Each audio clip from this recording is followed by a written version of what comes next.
Welcome to CMOs and SaaS, a podcast powered by Tenbound, hosted by David Dember. My name is James Bodden, here to introduce episode 1 featuring Tara Pawlak, head of marketing at GetAccept. Tara is a B2B marketing leader who spent her time in various marketing positions in global B2B tech companies. Tara's real passion is for all things marketing, digital, content, and thought leadership with a special focus on demand generation, operations, and analytics. Tara currently leads the GetAccept US team to grow demand by leveraging brand and demand gen strategies to create exciting buzz and trying out the latest marketing tech trends. Enjoy episode 1 of CMOs and SaaS, powered by Tenbound.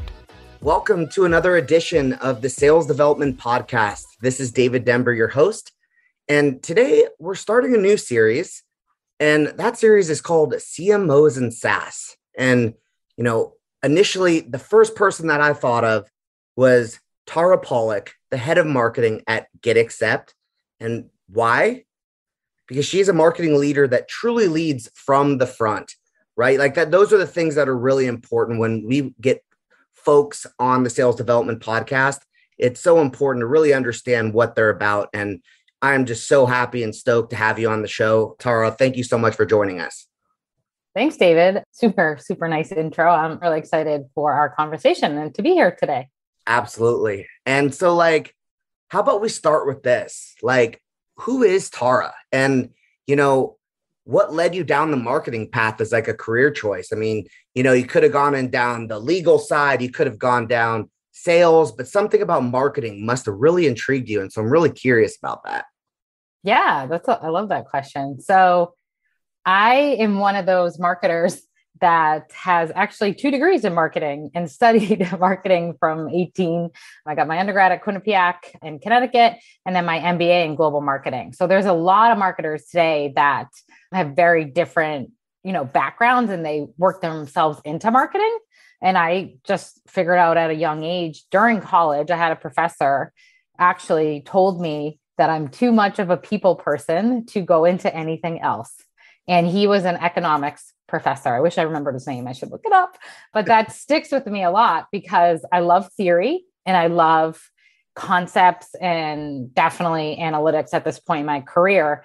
But I just love helping people. Honestly, I'm a very empathetic leader and just see things that are going on with, if it's friends or family. I'm the biggest proponent of other brands. One of my favorites is Peloton, and people are you should just work for them, because I just get overly excited about things that really help other people. And that's really, I think, where my passion for marketing comes from.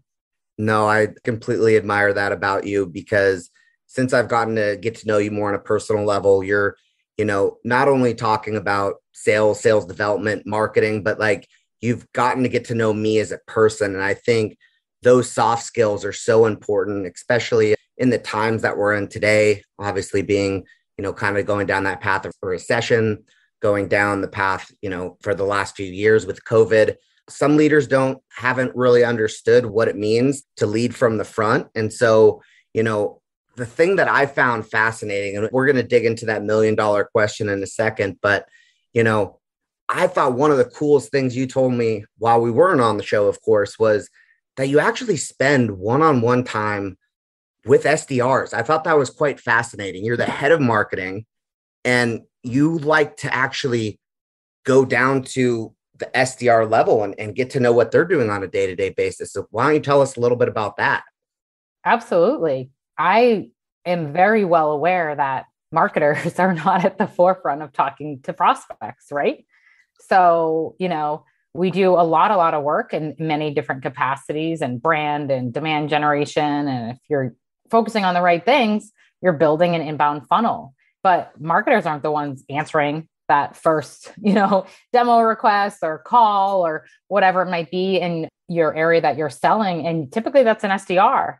And so getting that feedback directly from them and not, through a chain of whether it's data or analytics or insights is, I think, probably one of the most critical things any level of marketer could get. So talking to whether it's one SDR, the team SDR, picking out random ones and having them understand that we're in it together and we only succeed together, because I want to know, just as much as I want to know, the really positive, like this is a perfect ICP fit and I converted them to a demo in a second. I actually am more interested in the ones that were not good leads. Why were they DQ'd? It's like marketing's not doing their job if 80% of what you're pushing to the SDR, they are not going to have a sales qualified lead. It needs to be an open line of communication. And I think that starts with the leaders. So, wow. I mean, talking about like, it all starts with the leaders. Yeah, 100%. And knowing that in SDR, like, I think, going back to when I was an SDR, I would actually be a little fearful, like, oh my gosh, like the head of marketing slacking me and she wants to know my pitch. Is it like, because I might be getting fired? Like, it could be intimidating, when in reality, you're really wanting to get to know like their process and like being able to like help your marketing team be able to get additional MQLs and SALs, sales accepted leads, like to make sure everything's working correctly top of funnel. I mean, is that right? Yeah, absolutely. I think I can understand that mentality, of course. Like anybody gets a little like, why is the CEO picking me, or whatever leader that might be? And they can be the nicest person in the world. It's not that. It just becomes with the title, I think, a little bit. But if you really work internally to have people understand really who you are and the fact that you are on their side and you really want them to succeed. And I don't think I've ever asked an SDR of, a question. Maybe I have, and that they're welcome to call me out, but for sure, I'm really interested in not their pitch. I've honestly never really gone over their pitch, because you have sales enablement, sales leaders working with them. I'm happy to critique them if they want, but I trust that they're doing their job right. First of all, it's more of that process alignment. Can we do something better in our messaging or our positioning? Or maybe they're not ready to buy and we're pushing MQLs or leads or however you categorize it at your company to SDRs, and they're not ready to buy. And it's like, well, maybe that's at an unfair advantage. Maybe they shouldn't be at that part of the funnel. So it's really more about like lessons learning together, the way that I look at it. And you have to really, really work at that relationship, because you're right. Some people just are never going to have that mentality. Yeah, no, not at all. But that's so cool. Like any future SDR that is going to potentially even work with you in the near future, know if you get that knock on the door, it's all good. Don't be afraid. Tara is in the house to help. And that really like sets us up for the conversation along the lines. And I call this the $1 million question. Should sales development report to marketing or sales? Yes, I love that question. So I think that is a good topic that gets thrown around a lot. Yes, it does. And my answer to that is it depends. So it depends on the org of your company and really who's the best leader and department and team to help your frontline SDRs. Is it marketing? Is it sales? Is it, like a revenue team? Maybe it's like a CRO or like reporting all the way up. And it's different with each company and the way that they're structured. So I think the person who's going to give the best coaching, guidance, get down in the details, get down in the dirty with the SDRs. So that's why it depends. It shouldn't just be like traditionally, okay, the SDRs are part of the sales team and things like that. It might be a hybrid role. They might get some direction or their ICP or, segments or lists or, from marketing, but then be in sales calls. So there's lots of different ways to structure it. But I just look at it, it's like, where will be most successful and get the most amount of feedback to grow? No, for sure. And, that makes I kind of start thinking about a few different things. And one of the things that we actually talked about offline, of course, was, that you have so much passion, being a top of funnel, marketing leader, and that you really like to align with sales and make sure everybody's well aligned. So like, what does that typically look like and why that alignment? Why do you find that to be so important? I mean, I obviously have that answer. I know why it's so important. I think anyone in sales and leadership would see that. But I think for the SDRs kind of getting started in their career, that I think it's important for them to know, with you being in the seat that you were in today, being a top of funnel marketing leader, like what is your thought process behind that? Yeah, I don't think you can grow without alignment. because you're really going in different directions if you don't have them. If you don't have the right goals set, you can start from the top with your whole funnel. But I think you really need to understand even just baseline of what percent of revenue should be coming from marketing and what could that be expected. It's different for each company and industry and what you sell. But once you start to kind of uncover that and break it down in each area of the funnel, it becomes very, very clear. Because when you have those weeks that are amazing weeks, and then, a couple of weeks later, it drops down and you say this week isn't our average, where do you try to look for the reasons why or the trends? And that's where it all comes down to in that middle of, okay, this might have dropped because maybe marketing updated their site, or we went to this huge event and there was a lot of brand awareness. So we're getting a lot of direct traffic. And so you can understand the why. And if you don't have that alignment, how are you analyzing the process from a week to week basis without that alignment? Because then you get into the kind of the blame game, right? That can happen, which still happens when you have alignment. I'm not saying that doesn't happen, but it's done in a different way that everybody agrees on those goals and push back, So. Yeah, no, I mean, I think the pushback, it's important. And if it's done in a respectful way, obviously at a leadership level of like explaining the why behind decisions that are being made. But it's interesting to kind of maybe get a behind the scenes look. Like, so for example, as an SDR, SDRs don't really get to see what's behind the scenes. So like if, their SDR leader, for example, wanted to roll something out, like some type of a contest or some type of a campaign, they thought they were going to be able to push it through. And let's say a week later, they said that they couldn't end up doing it. And I think SDRs think, oh, well, does our manager not want to do it? Is it not aligned with like what marketing and sales is trying to do? Sometimes I think SDRs get caught up in what's going on around them with like what's going on in leadership, and they don't really have the insight of behind the scenes. And sometimes they want to be more involved or feel more, I wouldn't say more important, but I would say like they want to feel part of the process. Like, what do those senior leadership meetings look like for the SDR folks that are tuning in today?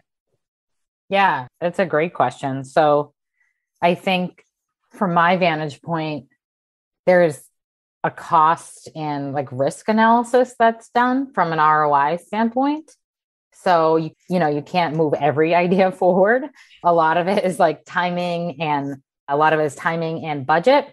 So yeah, there's a lot of conversation at a management level, especially in today's world with, budgets like tightening or, getting scrutinized and every little piece, which we should be doing anyways in the tech world. That's an aside, but it can get a little bit more intense with different times, right, of the economy. But I think it all comes down to communicate well and why. It's, as any leader, you shouldn't just go back to your team and say like, hey, we developed that program, everybody loves it, but it's just not right now. The answer should be, it's not right now. And because, we talked about it and we already are over budget for the month of June, but we're going to consider it in July. And hey, by the way, feel free to circle back with me. Like the human element should come back too, that everyone's doing the best that they can. And they're more than happy to take that idea down the line, or if they want to come into the meeting, it's not just all about management making the decisions. Maybe the SDR feels really passionate about, a contest or a campaign or a different approach that they want to do, and let them make the case, let them make the business case and hear it from the front line. I love when that happens. So like, let's paint a picture for an SDR. So like, I think that's a really great, and like the way you just painted it was perfect, was if an SDR is really passionate about, let's say in this sense of like, I think that this campaign can generate X, Y, and Z revenue. As a marketing leader, would you like the SDR to go straight to you, or would they channel that to their SDR manager? Because how some organizations, SDRs, if they go straight to marketing, who knows what's happening behind the scenes, where that manager might be like, well, I just heard from marketing, you went straight to marketing. Should you have brought that to me? And once again, it's all I'm not going to have you answer it in a certain way where, who knows, like a leader might be very passionate and maybe a little older school in regards to, the way that organizations should be like channeling information. But like, what's your thought process on like, would they build like a business plan and get it sent to you? Or what would they do to really get that idea heard? Yeah, I mean, I think things don't happen in a silo, right?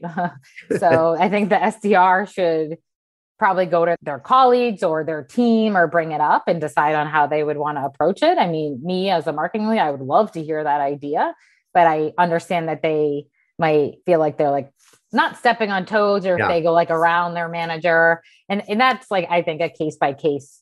You should always let your manager know, hey, I have this really great idea. I would love to present this to, whoever in marketing. What do you think? What role do you want to play? Because there's a lot of trust there. So an SDR manager might be like, great, run it by me, or invite me, optional, allow the SDR manager to say their capacity, and they might have complete trust and think they're like the highest performer and say, go for it. They don't even need to look at it. Or, so I think they should always be in the know, but I think you can easily, I don't like this term, but skip level and go to the right leaders. They should be open to that. And I don't think they're hiding it. And you shouldn't be hiding that, right? It should be open and as transparent as possible. I just think in my head, it would be the SDR and maybe their manager, just because the manager might want to give them some pointers beforehand or whatnot, or, more heads are better than one, basically. No, for sure. It all goes back to the culture, because I've been in two different types of cultures personally, where it's totally cool, where SDRs reach out directly to the CEO. And I'll plug Sendoso here, for example. Like Chris Rudegrap is an individual where if you just started, you're 1 month in, he wants to hear from you. If you have an idea, great, slack it. Like, and he's not the leader that's going to go back to the SDR manager or the VP and say, hey, your SDR is slacking me. Like, maybe we should get the channels. Like, he encourages that. And that builds that culture of a, fun place to work, where you're not like fearful of like, oh my gosh, I just slacked somebody and this could turn out to be, a bad thing, whatever the case may be. So I think you're right. It all starts with the leaders, from the very top, and like building that culture. So like, love to hear, and especially like at GetAccept, like your culture seems really fun. It sounds like an awesome place. And I'd love to hear more about like your viewpoint on culture, since we kind of dug into a few things with like SDRs and how they would approach, reaching out to marketing. Yeah, absolutely. So I was smiling when you were saying that about the CEO, and I just know in my heart that any one of our founders would be thrilled to get a Slack message from anyone in the company, as I would. Right now, we're a global company that's dispersed across many different countries, and I have no qualm about pinging anyone I've never met or even talked to before. And I really hope that everybody at GetAccept feels that way. And the people that I know do feel that way. It's just a very inclusive, we all need each other to succeed, and you really want each other to succeed. So yeah, we have a lot of fun together. It's hands down the best part of GetAccept is the people, just very, very passionate, open. I literally get FOMO if I miss our like daily stand-up or our hangouts. I swear they're just some of the best people that I've known. I had a baby last year when I went on maternity leave, and I was like, oh yes, I'm going to miss like the marketing, and I'm super passionate. But I was like, I'm like missing their lives. Like, I want to know what's going on. So I think it's something that is very, very unique to GetAccept. And I really need to credit the co-founders to this. So when they started GetAccept, they, were on a journey to really help AEs and anyone in sales and a lot of the broken process that they saw from like a digital selling perspective. But they wanted it to be a good place to work.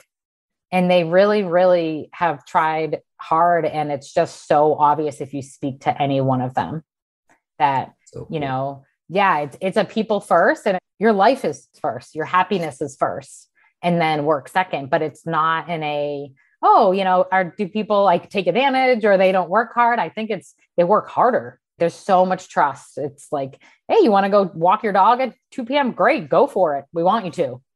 So I just think it's very eye-opening and just wonderful to see that people can just be themselves, like bring your whole self to work and whatever that looks like.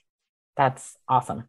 That is amazing. And that warms my heart because, you know, being once again someone that's been on both sides, like in a great culture and a very, very toxic one, knowing that the CEOs are not, it doesn't sound like they're micromanagers. It sounds like your team trusts one another and that as leaders, you're not always every second. I mean, it's a case by case basis. You know, there's always those people or folks that could take advantage being in a virtual world, not being online and working and doing the things that they're supposed to be doing. But, you know, when folks aren't online, you know, their green Slack, you know, icons green, you know, like what does that process look like? I think a lot of the time, these are things that people don't really talk about, Slack and the Slack Lite and like the, you know, different things where people might be panicking. Oh my gosh, like I need to run back to my computer. Those folks that work really hard and they're fearful if their light's not on, what their managers are thinking, you know, being in a good culture, like the culture that you're in, it doesn't sound like any of that type of stuff happens.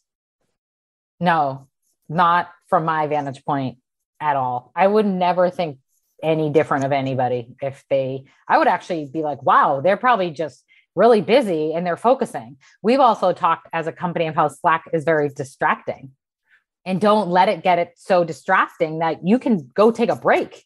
The other day I was prepping for a session. And so I just said to one of our demand gen marketing managers, like, hey, I'm going off Slack because I have my own anxiety around that from my previous, you know, companies and places I've worked as well. And I don't need to go tell him to do that. Tell him that I'm not going to answer him for 2 hours. I can just do that. But it's some of that in your own head a little bit. And he's like, okay, you know, like that doesn't, I think that's the first time I've ever done that. And I've worked here for a year and a half. And it was my own, like, I'm just not going to be here for 2 hours on Slack, but I was off practicing a session that I'm giving in person next week. So it's just kind of silly when you think about it. But yeah, we've had like company-wide discussions on being productive, and you don't have to answer Slack right away.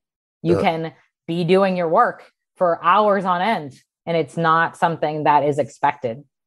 That's so cool. I mean, obviously sales, it's a numbers game, and people that, you know, it's to keep the lights on, you know, things need to happen, pipeline needs to be generated, etc. But that's really cool. If numbers are being put on the board and someone's Slack light's not on, there's not those panic buttons that people are like, what's going on? So I think that's a really cool message for leadership that could be listening to this episode.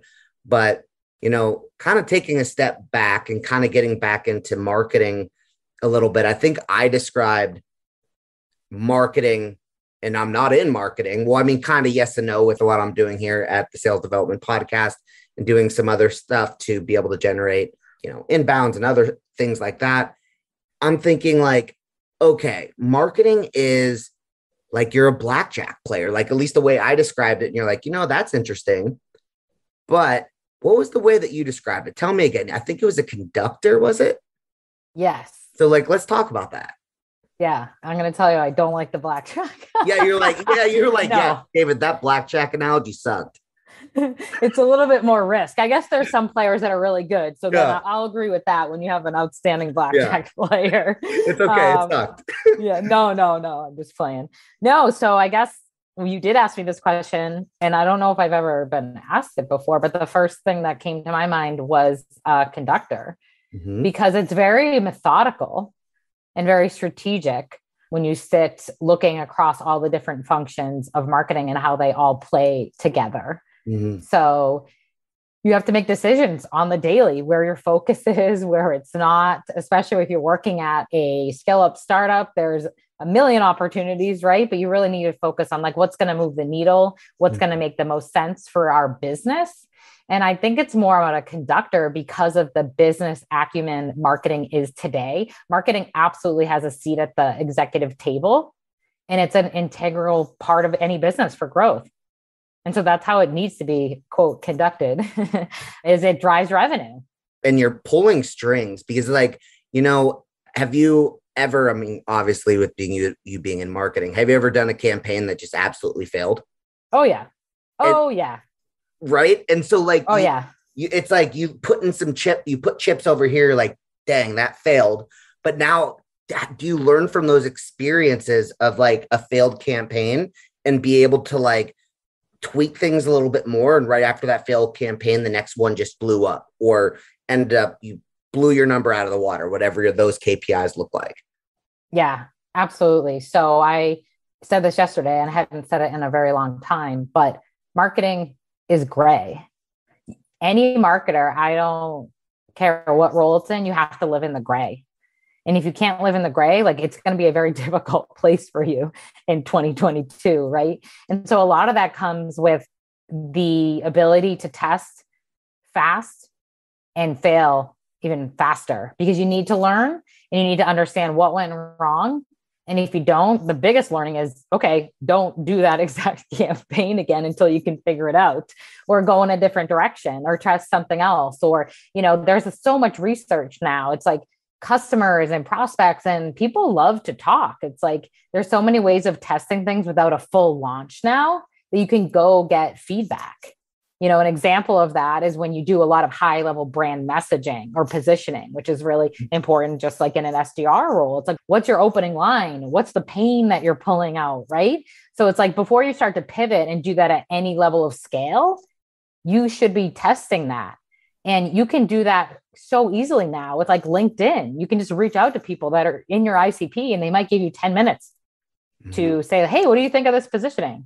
Is this part of your pain as whoever is as a AE, if you sell to say AEs as a sales tech? No, it's not. Oh, great. Tell me why it's not. So you need to do that level of research, and you can do that post campaign. You should be doing it pre. And sometimes there's not always time for all of that, right? You just got to like run with it and go. But there's a lot of different ways to learn before, during, and then after campaigns. I love that. I love the way that you really think about how you're going to roll out your marketing plan, or, your go-to-market, and really beta testing. You're always be testing. They say it in sales and sales development all the time. I know Will Allred over at Lavender, he's like, always be testing. Like some folks say always be selling, always be testing. Like, for an example, maybe the thing that I would say, it's like, you have so many people that reach out to you on a daily basis. They're trying to sell you something. What catches your attention? Like, because you have to pick and choose your calendar. I mean, even trying to get this scheduled with you is near impossible. You're busy. But the great thing about our communication is you always get back to me in a very timely manner. So I totally respect that. So it's like, what are the things that SDRs should be looking to do if they were to reach out to you or reach out to another head of marketing to get your attention and break through all that digital clutter? Love it. I love it. So fun thing, I very rarely unsubscribe. You should see my personal email and my work email, because I am like a sponge, because I want to see what's out there and what other people do, especially B2C. I just think B2B can learn a lot from B2C. But to answer your question, I think short, sweet, direct, and different. So I'll tell you, a couple of years ago, I wish I remembered their name. I would use it right now, but an SDR, I should just figure it out. An SDR from Vidyard reached out with a video. And this was probably 3.5 years ago, I would have to guess, with a video that was very personalized. Right in the email, it had a GIF and it had my LinkedIn profile. And so when I clicked on the video, it went through and talked about how I went to Quinnipiac, which is my undergrad. And then it rolled over at the time I was working for Community Brands, and it rolled over to one of our websites. And he gave this little like quick anecdotal thing. And just for the level of effort that he did, I was like, this is so impressive. And I'm like, in my head, I'm like, how big is his book of business? Like, I just kept thinking of like that personalization that he caught my eye and broke through. And the subject line wasn't long. The text in the email wasn't long. I know that's a very specific use case because it's through video, but it was very, very personal to me. And I'll tell you that anytime it's really broken through is either a pain point that I have as head of marketing or a data point with questions. That's like my own personal, I love the like, 79% of heads of marketing have this, XYZ problem. Do you, Tara? Because that's all I think about all day, right? Yes. strategy and how we can do something better or optimize or growth or whatever it might be. And so just having people question and make them think, I think is the absolute best way to get through marketing and personal. I like that. And so like, do you find the fact like when somebody tries to do a hard close, for example, being like at the end of it, being like, hey, I've got some availability at 1 or 3, what works better for you? Like those type of, I'm not a big fan of those type of emails, but it almost just like doesn't even give you a chance to digest the message. Would you rather have a soft CTA where somebody asks like that question that you were just talking about, like sound interesting, question mark, right? Like where it gets you a chance to actually think, or do you want that like straight close where they give you an option of time to meet? Because in sales and sales development, they're always thinking about the right messaging, but here we are on the show, CMOs and SaaS series, where we're actually speaking to the person that SDRs are reaching out to. So I would love to hear how you like to be spoken to when somebody is reaching out, if it's one-to-one or one-to-many or whatever the case may be. Like, why don't we talk through that a little bit? Yeah. The CTA and the close. Yeah. Super interesting. I got to go with more of like a value add, honestly. Yeah. And I'm thinking more on like the first outreach or the first couple, For sure. Unless it just like blows my mind and I happen to at that exact moment already be thinking about maybe some MarTech or whatever it might be. And that timing is just like impeccably right, which is hard to be in my brain, right? It's just one of those things without like intent data or something that you knew that I went and did on the internet. So for me, I need a little bit more time. Yeah. I'm not just going to immediately book like a 15-minute, 30. To me, it doesn't matter if you're like, hey, do you have 10 minutes of my time? And I'll say this right now. I've written a ton of marketing emails for SDR. So I also know those closes. So totally get it. Yeah. So personally for me, I need a little bit more value with, check out this resource or this case study. But again, you're talking to a marketer. So we help build this content. So Yes. that might be a little bit why, or I need to take my time. And my first initial gut would always be either to click whatever they think is the most value added asset that they send. It's a link, it's attachment, it's a video, whatever that might be. But then I'm going to go just check out actually what the company does. Awesome. So I'm going to just try to paint a picture here. So with a first email, for example, would you appreciate more of somebody just being like, hey, hopefully you and your family are staying safe. They did some research, let's say, for example, where you live, and kind of personalize it that way, but then also no call to action at the very end, but really just sharing, hey, I attached a one pager. I saw that you ended up posting that, you and your team are focused on, top of funnel or whatever the case is, or whatever you're posting. They did the research, but they didn't make the call to action on the first touch, but gave you that one pager. Would you appreciate that more for the next time that they followed up, like maybe 7 days later, where it was like, okay, then they made the call to action where it's like, hey, do you want to set time? Or do you want them to continue to build value before you would even consider speaking with them? Like, I know that there's a lot of painting pictures here, but I think this is really fun. Yeah. So I just need the value first because I need to do it on my own time. And I'm also trying to think of examples of when this happened too. So I think there was, I forget the name of the company, but their SDR had sent me emails and it basically was like tutorials, like online demos, a little bit to put on your site. And I was like, oh, that's so interesting. It caught my attention. So I read the email, but I directly went to their site. It's like, you're also talking to marketers that are going to do a ton of research on their own. Yeah. By a ton, that might be for me, 5 minutes, 3 minutes, 2 minutes. Because typically we're never going to get on a phone with anybody on the sales team without doing some level of research. Mm-hmm. So the more research you could put in my inbox, the better from my end. So if you can send me that link or that video or that case story, whatever you're trying to like bring all of that, I'm going to read through all of that and then it'll stick in my mind. And so I think you can win if you can get me to read the email. The first step obviously is open, but if you can get me to actually read, unless it's a burning problem, I'm probably not going to respond and set up a meeting, but I will when it makes the most sense, when I decide, okay, this is kind of worth my time to check out. That's amazing. And that makes me think that to the next step, how are you going to open the email? You get so many of them. we talk about subject lines in sales and sales development all the time, where it's like, being short and concise. Do you use an emoji? Do you not? Do you use a or a hashtag, something that looks different to grab your attention? Or if it's just strictly value-based, you might think to yourself, oh my gosh, here we go. Hey, do you want to increase, marketing or whatever they're trying to end up selling you by X, Y, and Z percentage? My first thought, at least when I get pitched, delete. I don't even open it. I'm like, okay, this is another person trying to pitch me. I was throwing through a sequence, no personalization. What does that subject line look like for them, for you to open that email? Yeah, it's a great question. I know. I'm thinking of me personally, and then also what our team does and what I've written too for sales. So it's just kind of it's really making me think today. This is fun. This is fun. This is what this was supposed to be. You had no idea we were going to be going in this direction. We just let this episode just roll out naturally. These are the funnest episodes to make. Yeah, no, I love it. I would say I completely agree. And this isn't just from like a marketing. I know that the shorter subject lines work. Just if you read anything about email marketing, typically from an SDR, even from like just an email marketing sent from the marketing team, there's just so much clutter that people don't have the attention span. And the other reason is, and this is now we're going down the marketing route, but cool. A lot of people live and die by their notifications. They're in meetings, and at the same time, their eye is on their inbox. It's also on their phone, right?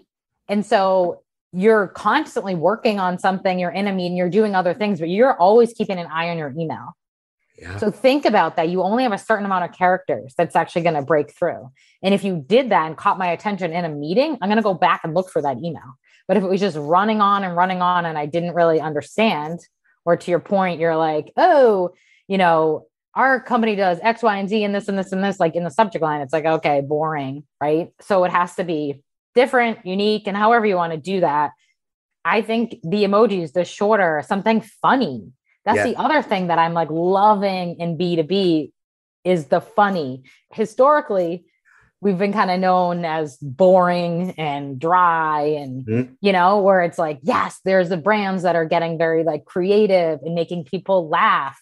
Our latest, we call it Expand for Demand, email nurture campaign to like new segments in our ICP. Our demand gen marketing manager sent it to me, and I was looking at some of the email copy, and I was literally smiling and laughing at some of the gifts that we put in there, and you brought out the emotion. Yes. So in marketing, if you can have somebody remember you or smile if they hear your brand, to me, that you won. You absolutely won. And if you can do that through email marketing as an SDR, whether it's completely personal or it's a cadence or outreach, then you did your job. I know that you need to attach it to revenue, but you're trying to make a memorable experience. And so if you can make that funny or stand out, however you want to test and try that, then that's really where you should focus today. No, absolutely. And, just a story that came to mind just really quick in regards to that is I said something funny when I was reaching out to a VP of marketing. I said something funny along the lines like Santa's coming to town, respond with your home address or something along those lines. But it was a really quirky type of email. The marketer responded, I hope I'm going to be getting a Ferrari, right? Or something like, I don't remember exactly to the extent. And at that point, I'm like, all right, he wants to play this. I sent him a remote control Ferrari. And so I actually leveraged Sendoso, and I sent the Ferrari to him and the remote control to that Ferrari to the CEO. So they were confused, to get them both in a room to be able to then make that decision. If this is like, at least get them in a room to talk about what Sendoso did. And he absolutely loved it. They moved forward. They bought with us at Sendoso, but it's like thinking in an innovative way. I'm like, how can I like turn this into something? Ferrari, remote control. He's confused. I got a car, but where's the remote? And then in the note, it said, check with your CEO. Got him in a room. And that was just a lot of fun to do that. It's unbelievable. It's personalization at scale. And I actually love direct mail for that reason. And I think the more that this is way back when I it was like one of my first jobs. We used to break down our segments into like industry. And I remember we did a legal campaign and we were targeting like CTO, CIO, and we sent them gavels, like stress relievers, like gavels with these little postcards. And I can't take credit. It was our, VP of marketing at the time. I was like a marketing coordinator. We got so many responses just because they were so impressed. And we'd write a handwritten note and it was so much work. But again, we were at an enterprise level. So it's like, the ROI of that campaign, if you landed one of those customers, it's like, it's a win. It's a win. It's paying. It's a win. Yeah. It was just so different. And it broke through the clutter, to your point earlier. And it's just really the idea of capturing people's attentions now. And I think the personalization, I've even said it 3 or 4 times on this podcast. I love it. The fact that you need to bring it to their human level. Correct. I don't think personalization should be just broad way of doing work or, getting to somebody's mindset. It's really about like, how do you make it more human that might have nothing to do with work? To your point of like the Ferrari, or I was laughing when you were telling that story that I might respond with like, sweet, are you paying for like my kids' Christmas gifts? Yeah. Like something like that. Like, that I'm in my mind right now because that's what I'm thinking of that situation. Right. So it's like the more you can get down to that actual human level of that person, because it's the people that sell things today. People buy from someone that they trust. Correct. So that's, I think, a good place for SDRs to focus on too. So, yeah. And it's so fun because I thought, we were going to go in a couple different directions on the show, but like you said certain buzzwords. I'm like, oh, interesting. We got to go down this path. And I think, that's what makes this podcast so fun when being able to speak with, really smart individuals like yourself that is really getting into the weeds, like trying to understand how the marketing mind works and how SDRs, like, I think this really helps SDRs in a way of being like, I didn't think about it like that.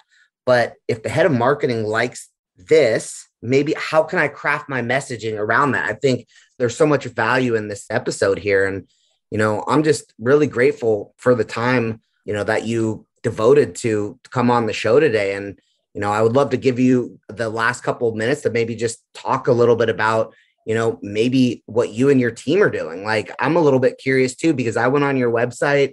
I think what you guys are doing amazing, but in your own words, like, what do you guys do? Yeah, no, thank you. So GetAccept, we are a digital sales room platform. And so our co-founders kind of set out with this vision 5 or 6 years ago, but last year we actually helped create the category with G2, and we are the leaders in this new category. So from a marketing standpoint, we were focusing a lot on category creation and awareness and educating the market. So a DSR, or a digital sales room, basically what it is a client-facing portal. So a client-facing hub that allows buyers and sellers to interact in one place, to share content, to bring in stakeholders. So they kind of exchange, and it comes in from the first opportunity through the sales cycle to accelerate all the way to close.